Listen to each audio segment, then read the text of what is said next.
Hello students, I am doctor Neelam Sharma. Welcome to my channel Vidya Shiksha institute. तो students, हम जो है, आप कैसे हैं पहले ये बताइए, आप कैसे हैं। आशा करती हूँ कि आप लोग अच्छे होंगे। तो शुरू करते हैं, स्टार्ट करते हैं अपनी पढ़ाई, है ना, अपनी क्लास शुरू करते हैं। तो पिछले सेशन में मैंने आपको सारे जो है टूल्स करा दिए थे आपको। तो आज हम करते हैं डेटा एनालिसिस करते हैं आज हम, है ना। तो डेटा एनालिसिस में हम सबसे पहले पढ़ेंगे कि डेटा होते क्या हैं, है ना। डेटा एनालिसिस तो बाद में करेंगे ना, पहले हमें पता होना चाहिए कि डेटा होते क्या हैं। तो डाटा को पढ़ने के लिए हम शुरुआत करते हैं यहाँ से। आंकड़े बिखरे हुए अंक अथवा संख्याएं मूल आंकड़े कहलाती हैं, है ना। बिखरे हुए अंक जैसे 1 2 3 4 5 6 इस तरह बिखरे हुए अंक जो होते हैं वो आंकड़े कहलाती हैं। मूल आंकड़े एक प्रकार से सांख्यिकी प्रक्रियाओं की दृष्टि से अनिवार्य सामग्री समझे जाते हैं, लेकिन इनके आधार पर हम कोई निष्कर्ष तब तक नहीं निकाल सकते जब तक कि इनका ठीक प्रकार से वर्गीकरण या विश्लेषण न कर लें। 1 2 3 4 5 बहुत सारे आंकड़े फैले हुए हैं, लेकिन हम उसका कोई निष्कर्ष नहीं निकाल सकते जब तक कि हम उन्हें इसमें ना लगा लें, ठीक है, विश्लेषण वर्गीकरण ना कर लें उनका और विश्लेषण ना कर लें। वास्तव में मूल आंकड़े हमारे भौतिक या मनोवैज्ञानिक निरीक्षणों का अंकात्मक स्वरूप होते हैं, जैसे बुद्धि लब्धि, परीक्षा, प्राप्तांक, भार, ऊंचाई इत्यादि, ठीक है। वर्गीकृत आंकड़े कौन से होते हैं? जब मूल आंकड़े एक छोटे न्यायाधीश पर प्राप्त किए जाते हैं तो स्थिति में वर्गीकरण आवश्यक नहीं समझा जाता। जब मूल आंकड़े एक छोटे न्यायाधीश पर प्राप्त होते हैं, जैसे 2 4 के आंकड़े हैं, तो उनके लिए हमें वर्गीकरण करने के 10 तक की भी हमें जरूरत नहीं पड़ती है ना, आंकड़े को वर्गीकृत करने के लिए, ठीक है। जैसे कि 10 12 30 20 13 17 15 8 6 16 14, तो ये 10 के आंकड़े हैं, तो इनको हमें क्या वर्गीकृत करने की आवश्यकता नहीं है। वर्गीकृत आंकड़े, किन आंकड़ों को वर्गीकृत करना चाहिए हमें? उन्हें करना चाहिए जब 30 होते हैं और 30 या 30 से अधिक होते हैं। जैसे कि जब आंकड़े एक बड़े न्यायाधीश पर प्राप्त किए जाते हैं तब ऐसी स्थिति में वर्गीकरण आवश्यक हो जाता है, ठीक है। तथा आंकड़ों को इस प्रकार से व्यवस्थित आंकड़े वर्गीकृत करने को वर्गीकृत आंकड़े कहलाते हैं। इस पर वर्गीकृत आंकड़े कहलाते हैं, ठीक है। तो अब data can be different in forms, forms and the data can be in different forms, है ना। डाटा के डिफरेंट फॉर्म में हो सकते हैं, फॉर्म्स में हो सकते हैं। तो टाइप्स ऑफ डाटा देखते हैं कौन से हैं। क्वालिटेटिव डाटा होते हैं और क्वांटिटेटिव डाटा होते हैं। तो पहले हम क्वालिटेटिव डाटा को पढ़ते हैं। क्वालिटेटिव डाटा क्या होते हैं? क्वालिटेटिव डाटा ये होते हैं कि it is presented in form of words, content and descriptions, ठीक है। इन फॉर्म्स ऑफ क्या होते हैं? वर्ड्स, कंटेंट, अंकात्मक नहीं होते हैं, ठीक है। ये होते हैं वर्ड्स में, कंटेंट में एंड डिस्क्रिप्शन में। It is subjective in nature, subjective होते हैं नेचर में, ऑब्जेक्टिव नहीं होते हैं। एग्जाम्पल जैसे literature opinion, philosophical theories, experiences opinions, है ना, सिचुएशन इटीसी, जो इस तरह के मतलब इस तरह के होते हैं। जैसे कि लिटरेचर ओपिनियन कि अगर हमें आपसे पूछते हैं कि आप बताइए, हमें कोई एक रिसर्चर है, वो रिसर्च करना चाह रहा है और आंकड़े इकट्ठे करना चाह रहा है, तो वो जो है अपने रेस्पोंडेंट से पूछता है कि आपकी राय बताइए कि लिटरेचर के बारे में, आपके मान लीजिए लिटरेचर से संबंधित इसका कोई टॉपिक है और वो पूछता है कि आप बताइए कि आपका जो है किसी लिटरेचर से, यानी अमेरिकन लिटरेचर से, इंग्लिश लिटरेचर से आपकी ओपिनियन क्या है इस डेफिनेट जो है पोएट के बारे में या इस पोएम के बारे में। तो आप अपना विचार उस पर प्रकट करते हैं या बताते हैं, जैसे भी जिस भी टूल के माध्यम से आप बताते हैं। तो इस तरह से ओपिनियन को इकट्ठा करना, और इसमें क्वालिटेटिव में ओपिनियंस को इकट्ठा किया जाता है, ठीक है। Data is usually collected through interviews, जो मैंने बताई दिया, ऑब्जर्वेशन, आपसे राइट, है ना, ओपन एंडेड क्वेश्चनियर, इनसे हम टूल्स का उपयोग करते हैं।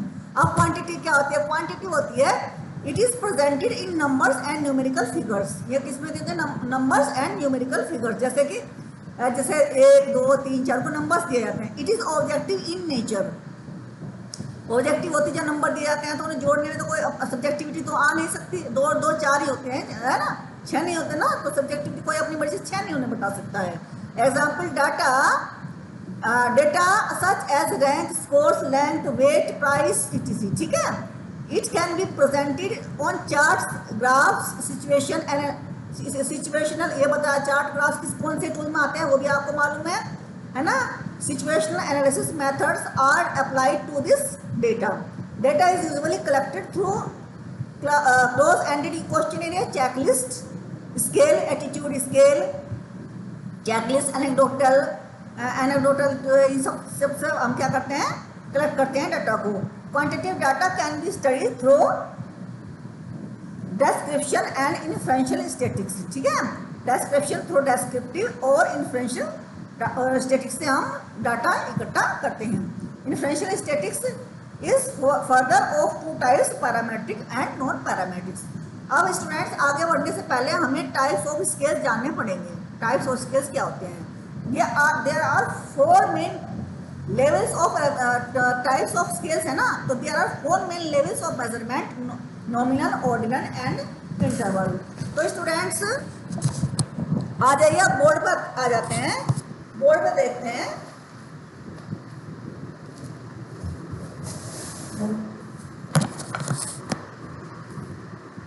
ये देखिए, आप इधर देखिए, types of scales, nominal scale, ordinal scale, interval scale, basis scale. 4 तरह के स्केल हैं. अब उनको हम डिटेल में पढ़ते हैं. इसको जो नॉमिनल स्केल है इसको क्लासिफिकेटरी टैगिंग भी कहा जाता है. और ये जो होते हैं, ये स्केल जो होते हैं, ये होते हैं पहले, सबसे पहले हम नॉमिनल के बारे में पढ़ते हैं. नॉमिनल क्या है?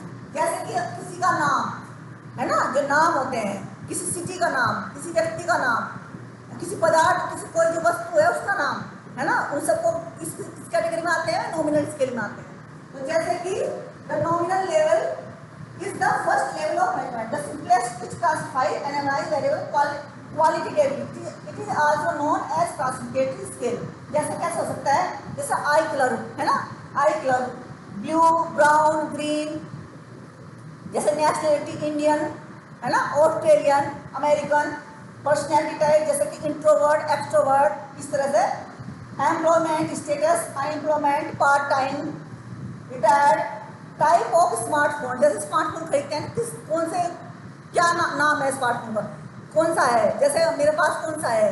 अप्पो का है, या फिर क्या नाम है, सैमसंग का है, या फिर कौन सा है स्मार्टफोन है ना, या पिक्सल, गूगल. ये सब जो है नॉमिनल स्केल में आते हैं. तो इनकी जो है ये टाइप्स, टैग्स, टैगिंग. जैसे कि किसी की कोई किसी नाम की टी शर्ट जैसे होते टैग ही होते ना, जैसे कि कोई ब्रांड का नाम, ये सब टैगिंग में आते हैं. ठीक है, तो ये फर्स्ट टाइप का लेवल है. इसके ये एक क्वालिटी रखता है अपने अंदर. अब आ जाते हैं ऑर्डिनल स्केल.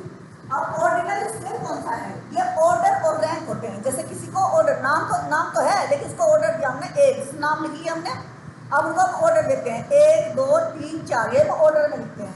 ठीक है, ऑर्डिनल स्केल है ऑल द क्वालिटी. ये जो है इसमें 2 क्वालिटी होती है. नॉमिनल की क्वालिटी क्या आती है, ऑर्डिनल की क्वालिटी आ जाती है. इसमें 2 तरह की क्वालिटीज आ जाती हैं. Ordinal scale has all the qualities of nominal scale. In addition it groups variable into categories or order or rank. For example, ranks obtained by student in class based. जैसे rank होता है ना, first rank, second rank, third rank, ये student प्राप्त करते हैं. तो वो जो है उस रैंक, ये जो है ऑर्डिनल स्केल में आता है. ठीक है, based on their scores in exam, जितने नंबर उनके आते हैं उनके आधार पर क्या रैंक मिला उन्हें. Another example could be categorize your income as high, medium और लो.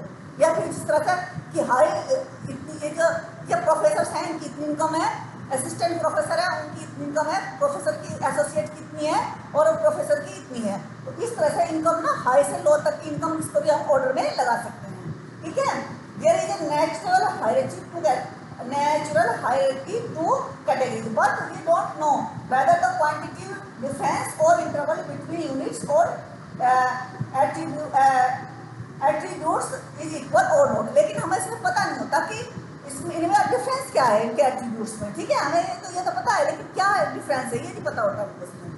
एग्जाम्पल ऑफ ऑर्डिनल डेटा, उसको क्या होता है, एकेडमिक ग्रेड, जैसे A++ देते हैं. सर नेट उसको कहा था ना, नेट का जो वो होता है वो इंस्पेक्शन, तो उसमें A++, A+A है ना, इस तरह से रैंक 2, रैंक 1, रैंक 3, ग्रेड देते हैं, grade 1, grade 2, grade 3, income high, medium, low. तो ये आते हैं ऑर्डिनल स्केल में। अब आ जाती है बात इंटरवल स्केल क्या होता है। Interval scale has all the qualities of nominal की भी और ऑर्डिनल की भी, दोनों की क्वालिटी, दोनों की जो है क्वालिटी रखता है। इसके तीनों क्वालिटी है, ऑर्डिनल, नॉमिनल की भी, ऑर्डिनल की भी और इंटरवल की भी। ठीक है, इंटरवल स्केल है all the quality of nominal, ordinal and in addition the distance और इंटरवल बिटवीन। जैसे कि किसी के नंबर, मान लीजिए किसी के नंबर है ना, नंबर आते हैं, इंटरवल स्केल के बारे में बात कर रहे हैं हम। जैसे किसी के नंबर आते हैं 90.8 to 97.3, तो इसमें आप देखिए कि इन दोनों नंबर्स में फर्क है ना। इसमें 1 पॉइंट इसका फर्क है ना, 1.1 का फर्क है। तो इसमें जो है ये दोनों जो है एक जैसे नहीं है ना, इनमें फर्क है। तो जब वो फर्क है तो ये है, ये ऑर्डर से कम है, 98, 97 या ये कह लीजिए आप ऐसे ऑर्डर में, जैसे कि 97, 98 है ना, ये ऑर्डर में तो है, लेकिन इनके बीच में जो है मान लीजिए फर्क है, इनमें 97.3 है, 98.2 है। तो इनमें एक पॉइंट का फर्क है, एक पॉइंट का फर्क है। तो इसमें फर्क हो गया ना, एक पॉइंट का फर्क हो गया इसमें। तो ये क्या होगा कि ये ऑर्डर तो है, लेकिन जो है क्या है, ये ऑर्डर है लेकिन इंटरवल नहीं हो सकता। यदि हम ये लिखें जैसे कि ये 90.2,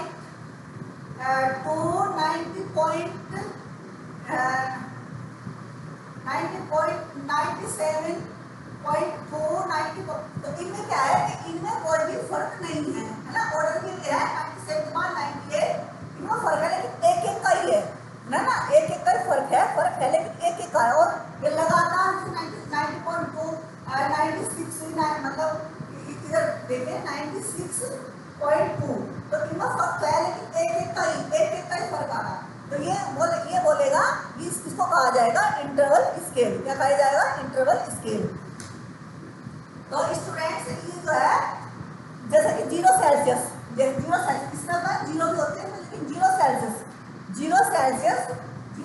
जैसे कि बर्फ होता है, बर्फ जमता है ना 0 सेल्सियस पे।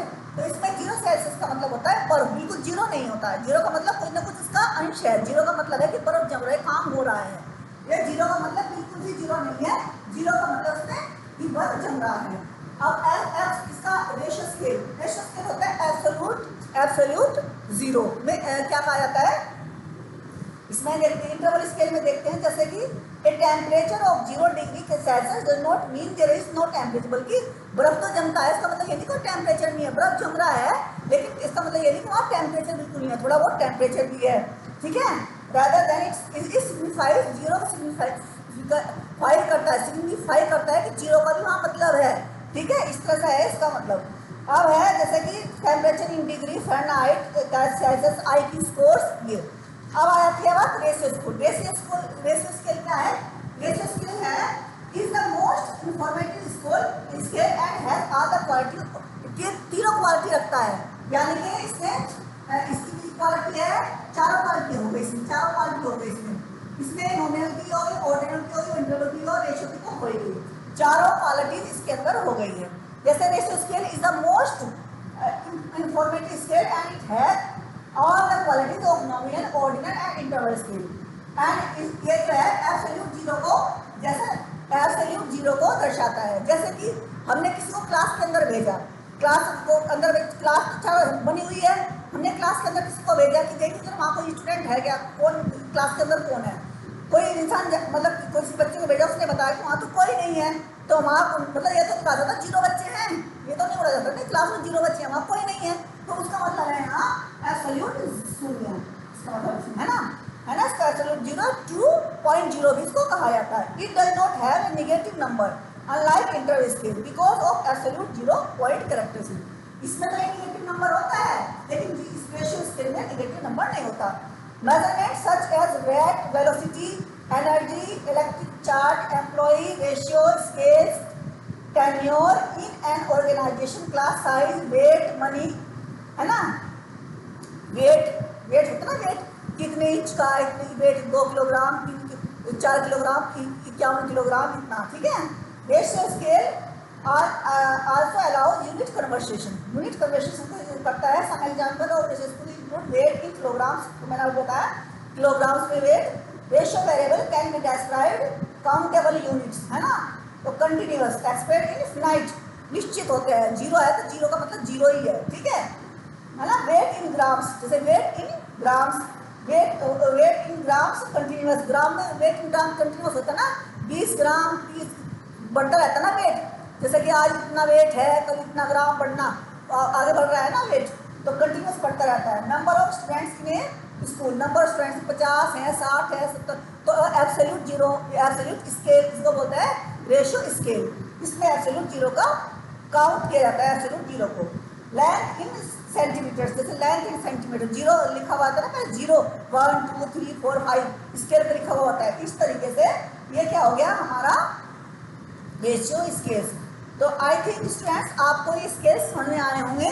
नहीं समझ में आए तो आप कमेंट बॉक्स में कमेंट कीजिए, मैं और अच्छी तरह से समझाऊंगी आपको. तो अब आ जाती है बात, स्केल्स तो हो गए आपके. अब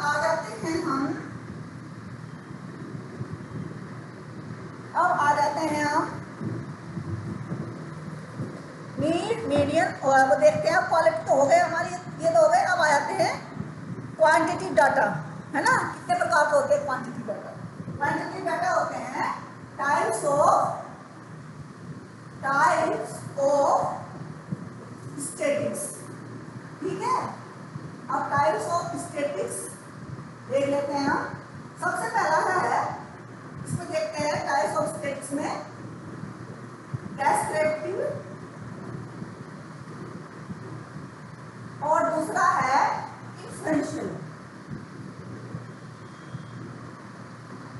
ठीक है. और फिर है इसके भी दो पार्ट हैं, डेस्क्रिप्टिव के भी दो पार्ट हैं.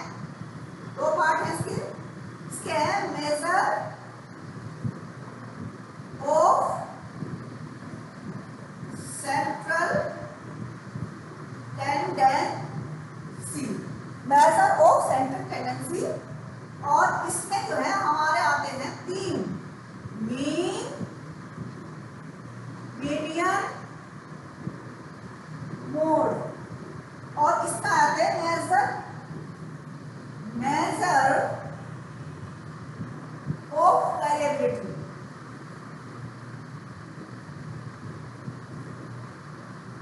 इसमें आ जाते हैं हमारे 3 पार्ट है इसके. पहला पार्ट है रेंज, फिर है दूसरा है dispersion,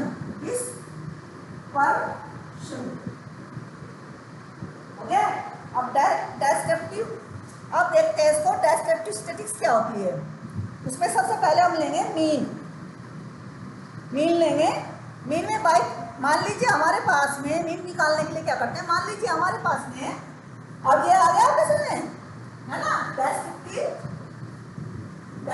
research, influential research. Descriptive में 3 पार्ट हो गए, measure of central tendency, measure of variability, ठीक है. इसमें रेंज और डिस्पर्शन, निकाला जाएगा. इसमें मीन, मीडियन और मोड निकाला जाता है, ठीक है. अब इसको हम निकाल देते हैं, रब करते देते हैं. अब मीन निकालते हैं. सबसे पहले निकालते हैं मीन क्या होता है ना. मीन क्या होता है, मीन निकालने से हमें क्या करते हैं, आप निकालते हैं मीन निकालने के लिए मान लीजिए हमारे पास क्या है. मान लीजिए हमारे पास 3, मान लीजिए हमारे पास में 3 संख्याएं हैं. जैसे कि यदि हमारे पास कार्स हैं, ठीक है. कार्स में जो है हमारे पास BMW है, पहले सबसे पहले लिखेंगे मर्सिडीज है, BMW है और मारुति है, ठीक है. और इनकी जो माइलेज है कितनी चलती है, माइलेज मान लीजिए हमारे पास में है माइलेज है हमारे पास में 213 21 किलोमीटर चलता है. ये 20 किलोमीटर चलती है और ये 19 किलोमीटर चलती है। अब हमें निकालना है इनका मीन। तो हम मीन कैसे निकालेंगे इनका?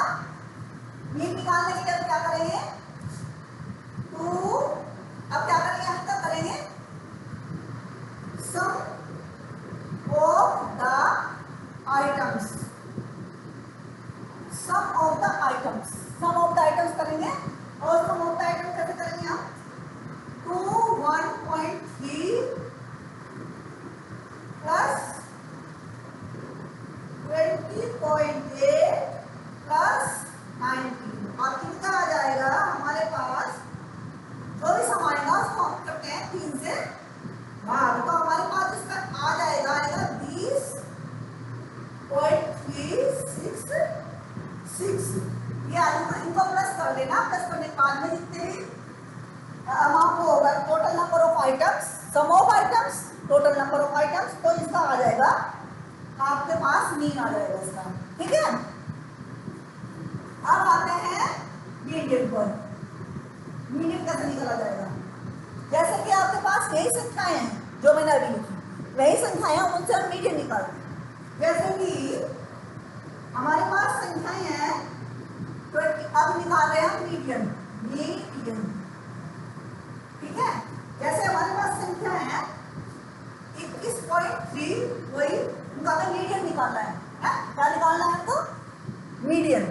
तो 21.3 है, 20.8 है, 19 है, 15 है। एक और कार बढ़ गई, एक कार और बढ़ गई। अब क्योंकि 3 में हम नहीं निकाल पाते तो हमने 4 ले लिया। अब 4 और मीडियन कैसे निकालेंगे? हम इन दोनों को जोड़ देंगे। ठीक है, 20 के ले लेंगे। 20 के हमने 2 ले लिए। ठीक है, इसके हमने क्या ले लिए? 2 ले लिए। इसके 2 ले लिए 90। अब हम कर देंगे 19 को प्लस कर देंगे 2.8 इज इक्वल टू कितना हो जाएगा? और इससे कर देंगे हम, इसको कर देंगे। ठीक है, तो ये आ जाएगा हमारे पास, मीडियन आ गया हमारे पास 3.5। तो इस तरीके से हम निकाल लेंगे मीडियन। ठीक है, अब आया कि बात मोड की। मोड है ना, बहुलांक। ठीक है, अब देखिए इसको बहुलांक कैसे निकालते हैं। जैसे कि हमारे पास नंबर है 2, 9, 2, 1, 3, 2, 3, 6, 7, 2, 1, 2। अब ये देख लीजिए कि बहुलांक कौन सा है इसमें बहुलांक कौन सा है? बताइए कौन सा है बहुलांक इसमें? 2, 2, 2, 2। तो सबसे ज्यादा आवृत्ति किसकी हुई है? 2 की हुई है। 1, 2, 3, 4, ये 4 बार आए हुए हैं।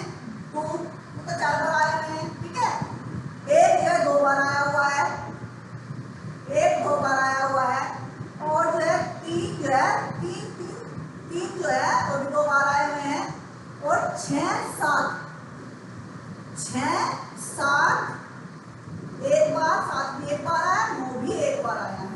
तो सबसे ज्यादा आवृत्ति किसकी हुई है स्टूडेंट्स? सबसे ज्यादा आवृत्ति हुई है 2 की। तो हमारा बहुलांक कौन सा होगा? बहुलांक होगा हमारा 2। तो स्टूडेंट्स आपको आज मैंने डेटा एनालिसिस बताया है कि कैसे हम डेटा एनालिसिस करेंगे, कैसे हमने पहले इकट्ठे किए, टूल्स को यूज करके इकट्ठे किए। पहले तो रिसर्च का बारे में बताया था मैंने, रिसर्च बताने के बाद में टूल्स को रिसर्च में जो हमें अपना इंफॉर्मेशन गैदर करनी है, जो हम रिसर्च प्रॉब्लम बनाते हैं उसको, उसमें जो मटेरियल को हमें इकट्ठा करना है, अपनी प्रॉब्लम से संबंधित जितने भी मटेरियल चाहिए उसको हमें इकट्ठा करना है ना। रिसर्च कर रहे हैं ना, तो उनको रिसर्च को इकट्ठा करने के लिए, उनको मटेरियल को इकट्ठा करने के लिए हमने टूल का यूज़ किया। टूल्स को यूज़ करने के बाद में हम कहते हैं डेटा एनालिसिस। हमारे पास टूल्स हो गए, यूज़ हो गया, हमने डेटा इकट्ठा कर लिया। अब डेटा इकट्ठा करने के बाद उसको हम एनालिसिस करते हैं। ठीक है, डेटा हमने इकट्ठा कर लिया, उसमें मैंने बताया कि वर्गीकृत होते हैं डेटा। अब डेटा को वर्गीकृत करने के बाद में मैंने स्केल समझाया आपको, नॉमिनल, ऑर्डिनल, इंटरवल और रेशियो। स्केल्स को समझाने के बाद क्योंकि इनका रिसर्च में स्टेटिक्स को समझने के लिए, डेटा एनालिसिस को समझने के लिए इन चारों स्केल्स को भी जानना जरूरी होता है। तो वो मैंने आपको बताया और फिर उसके बाद मैंने आपको बताया मीन, मीडियन, मोड। तो आज के लिए स्टूडेंट्स इतना ही। फिर आपको कराऊंगी मैं आपके PYQ रह गए हैं वो भी मैं कराऊंगी। तो स्टूडेंट्स अब अपने पेरेंट्स का रेस्पेक्ट कीजिए, अपने टीचर्स की रेस्पेक्ट कीजिए और अपने UGC नेट की तैयारी पूरे मन से कीजिए। हार्ड वर्क का कोई सब्स्टिट्यूट नहीं होता। ठीक है स्टूडेंट्स, बाय बाय।